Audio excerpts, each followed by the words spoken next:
आज के इस वीडियो में आपको हम कक्षा 10 गणित के बारे में बताएंगे जो कि इंपॉर्टेंट क्वेश्चन है चैप्टर 3 दो चर वाले रैखिक समीकरण। इसमें के जितने भी वेरी इंपॉर्टेंट क्वेश्चन थे यानी कि बहुत ही इंपॉर्टेंट जितने भी क्वेश्चन थे हमने सभी को नोट कर रखा है। अगर आप जो है चैप्टर 3 को अच्छे से तैयार कर लिए हैं फिर भी आपको ये वीडियो एक बार देखना चाहिए, क्योंकि आपने इतनी मेहनत करके अगर आपने पढ़ा है तो आप 2-3 मिनट के इस वीडियो को देखकर आप एक बार ये चेक कर सकते हैं कि क्या आपने कोई ऐसी सवाल तो नहीं छोड़ा है जो कि इंपॉर्टेंट हो और आपने ना पढ़ा हो। तो यहाँ पर देखिए सवाल को जरूर पढ़ना। कक्षा 10 के 10 विद्यार्थियों ने एक गणित की पहली प्रतियोगिता में भाग लिए। यदि लड़कियों की संख्या लड़कों की संख्या से 4 अधिक हो तो प्रतियोगिता में भाग लिए लड़कों और लड़कियों की संख्या ज्ञात कीजिए। इसको आपको जो है ग्राफ यानी कि समीकरण बनाना होगा और ग्राफी विधि से हल करना होगा, जो कि काफ़ी इंपॉर्टेंट क्वेश्चन है। और इस बार जो है मनोहर में ग्राफ वाला कार्ड भी दिया, लेकिन एनसीईआरटी में नहीं काटा है, तो आप लोग इसको पढ़ लेना, क्योंकि ग्राफ वाला आता है तो सीधा 6 नंबर आपके कहीं पर भी नहीं जाएंगे। तो आप इसको जरूर पढ़ के जाना, क्योंकि ये काफ़ी इंपॉर्टेंट क्वेश्चन है। और आप जब किताब को खोलेंगे तो ये पहली वाली प्रश्नावली में मिलेगा, एनसीईआरटी वाले में। बाकी मनोहर में तो आपको थोड़ा लेट में भी दे सकता है। तो यहाँ पर देखिए ये दूसरी सवाल भी काफ़ी इंपॉर्टेंट है, आप इस दूसरी सवाल को भी पढ़ के जाना। अगर आप इसका सोल्यूशन चाहिए तो आप कमेंट बॉक्स में कमेंट जरूर करना, हम इसका सोल्यूशन भी आपको दे देंगे। बाकी जब तक शायद आप इस वीडियो को देखेंगे तब तक हम सोल्यूशन दे चुके होंगे, और आप डिस्क्रिप्शन में जाइएगा, वहाँ पर लिंक मिलेगा जिसके जरिए से आपको लाइन बाय लाइन सारे चैप्टर के इंपॉर्टेंट क्वेश्चन और उसका सोल्यूशन मिल जाएगा। तो क्या दिया है दूसरे में, एक आयताकार बाग जिसकी लंबाई चौड़ाई से 4 मीटर अधिक है, मतलब लंबाई जो है चौड़ाई से 4 मीटर अधिक है और इसका अर्ध परिमाप दिया है 36 मीटर। तो आपको बाग की बीमाएं यानी कि लंबाई और चौड़ाई ज्ञात करना है, इसको भी पढ़ लेना।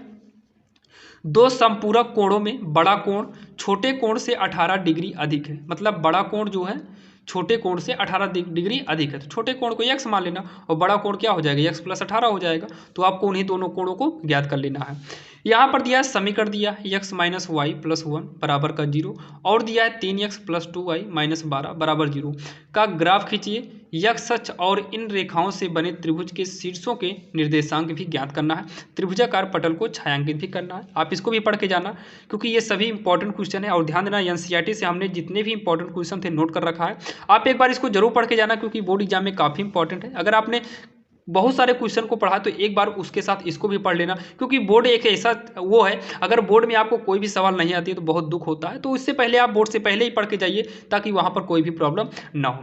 जैसे यहाँ पर 2 समीकरण दिया है, इसे हमें प्रतिस्थापन विधि से हल किया, जो कि नई बुक में प्रतिस्थापन विधि और विलोपन विधि बचा ही है। तो प्रतिस्थापन विधि पढ़ के जाना, क्योंकि वज्र वाला आपका जो है कट गया है, अब वज्र वाला नहीं रह चुका है, तो आपको प्रतिस्थापन जरूर पढ़ के जाना होगा, क्योंकि ये काफ़ी इंपॉर्टेंट भी हो सकता है। ये समीकरण दिया यानी कि 2x + 3y बराबर 11 है और 2x - 4y बराबर का -24 को हल कीजिए और इनमें यम का मान ज्ञात कीजिए यदि यमx + 3 बराबर का y हो। तो ये भी काफ़ी इंपॉर्टेंट है, इसको भी पढ़ के जाना। और यहाँ पर देखिए ये 2 सवाल, 2 संख्याओं का अंतर 26 और एक संख्या दूसरी संख्या की 3 गुनी है, उन्हें ज्ञात करना है। यानी कि 2 संख्याओं का अंतर 26 है, एक संख्या दूसरी संख्या की तिगुनी है, तो हमें संख्या बताइए कौन 2 संख्या ऐसी हो सकती हैं। तो एक क्रिकेट टीम में कोच ने 7 बल्ले और 6 गेंद, मतलब 7 बल्ले 6 गेंद को 3800 रुपये में खरीदा। इसका मतलब 7x + 6y बराबर 3800, एक समीकरण बन जाएगा। 3 बल्ले 5 गेंद, तो 3x + का 5y बराबर 1750, दूसरा समीकरण बन जाएगा।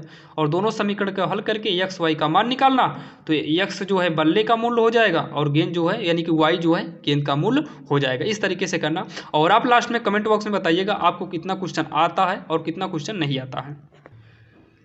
अब यहाँ पर देखिए जो 9 नंबर है, यदि हम अंश में 1 जोड़ दें तथा हर में से 1 घटा दें तो भिन्न 1 में बदल जाती है। और ये तो काफ़ी इंपॉर्टेंट है, यदि हर में 1 जोड़ दें तो यह 1/2 हो जाती है, मतलब हर में जोड़ दें अंश से मतलब नहीं है, तो भिन्न क्या होगी यही हमें बताना है। 5 वर्ष पूर्व नूरी की आयु सोनू की आयु की तिगुनी थी। 10 वर्ष पश्चात नूरी की आयु सोनू की आयु की 2 गुनी हो जाएगी। नूरी और सोनू की आयु कितनी होगी, इसको भी आपको निकालना है, आप इसको भी पढ़ लेना। हाँ, ये वाली सवाल तो काफ़ी इंपॉर्टेंट है। ये भी तो देखिए 2 अंकों की संख्या के अंकों का योग 9 है, इन संख्या का 9 गुना, मतलब इस संख्या का 9 गुना संख्या के अंकों को पलटने से बनी संख्या का दुगुना है, तो वह संख्या ज्ञात कीजिए। आप इसको भी पढ़ के जाना क्योंकि ये भी काफ़ी इंपॉर्टेंट है। और किराए पर पुस्तक देने वाले किसी पुस्तकालय का प्रथम 3 दिनों का एक नियत किराया है, तो आप ये वाली भी सवाल पढ़ के जाना, आपको बुक में आसानी से हेरने पर मिल जाएगी। बाकी आप इसको वीडियो को स्टॉप करके सवाल को नोट कर सकते हैं। बाकी इसका सोल्यूशन जो है आपको कोशिश किया जाएगा जल्द से जल्द दे दिया जाए, क्योंकि अब बोर्ड एग्जाम नज़दीक आ गया है, जैसे कि आप सबको पता है। यहाँ पर देखिए 13वीं जो है, मीना 2000 रुपये निकालने के लिए बैंक गई। उसने खजांची यानी कि बैंक से 50 रुपये के और 100 रुपये नोट देने को कहा, मतलब बैंक वालों से कहा कि हमें 50 और 100 के नोट दीजिए। तो बैंक वालों ने उसे 50 और 100 के कितने नोट दिए? मीना ने कुल 25 नोट प्राप्त किए। अब आपको ये बताना है 50 रुपये और 100 रुपये के अलग अलग की, मतलब 50 के नोट कितने थे, 100 के नोट कितने थे। आपको ये समीकरण बनाने पर ही मिलेगा। तो समीकरण बनाइएगा, जो है आप 50 के नोट को x मान लेना, 100 के नोट को y मान लेना, इस तरीके से करिएगा। और बाकी आप नहीं कर पाएंगे तो आपको वो सोल्यूशन वाला वीडियो तो मिलने ही वाला है, जल्द ही मिल जाएगा, कोशिश किया जाएगा बहुत जल्द मिल जाए। 5 वर्ष बाद जैकब की आयु उसके पुत्र की आयु से 3 गुनी हो जाएगी। 5 वर्ष पूर्व जैकब की आयु उसके पुत्र की आयु की 7 गुनी थी, तो उसकी वर्तमान आयु निकालना। ये भी काफ़ी इंपॉर्टेंट है, इसको भी आप पढ़ के जाना।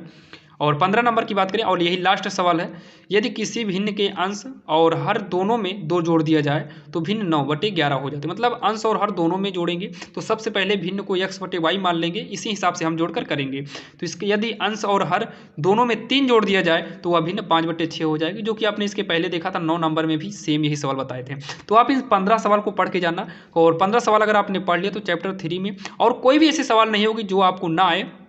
तो आप इन 15 सवाल को पढ़ के जाना, ताकि आपको चैप्टर 3 से कोई भी क्वेश्चन आपको ना फंसे। आप बहुत सारा मॉडल पेपर पढ़ते हैं तो कोशिश करिए आप इसको भी पढ़ के जाना, क्योंकि हम हर चैप्टर के इंपॉर्टेंट क्वेश्चन को बताते हैं, ताकि आपको कहीं पर भी प्रॉब्लम ना हो। अगर आप 15 क्वेश्चन को पढ़ लेते हैं तो अब यहाँ पर आपके मन में डाउट का तो कोई सवाल ही नहीं उठता, क्योंकि आपने 15 सवाल पढ़ लिया और इस 15 में से कोई ना कोई सवाल तो आना फिक्स है। तो चलिए देर ना करते हुए अब आपको मिलते हैं किसी अन्य वीडियो में, और ऐसे ही वीडियो के लिए हमारे चैनल को सब्सक्राइब कर लीजिए, ताकि हम जब भी वीडियो अपलोड करें तो सबसे पहले नोटिफिकेशन के रूप में आपको मिले। और इसका जो है सोल्यूशन आपको जल्द ही डिस्क्रिप्शन बॉक्स में मिल जाएगा, जहाँ पर आप जाकर जो है डिस्क्रिप्शन की मदद से सारे वीडियो को देख सकते हैं। अगर आप चैनल को सब्सक्राइब कर लेते हैं तो जब भी वीडियो अपलोड करेंगे तब नोटिफिकेशन के रूप में आपको मिल जाएगा। तो चलिए मिलते हैं किसी अन्य वीडियो में, तब तक के लिए जय हिंद।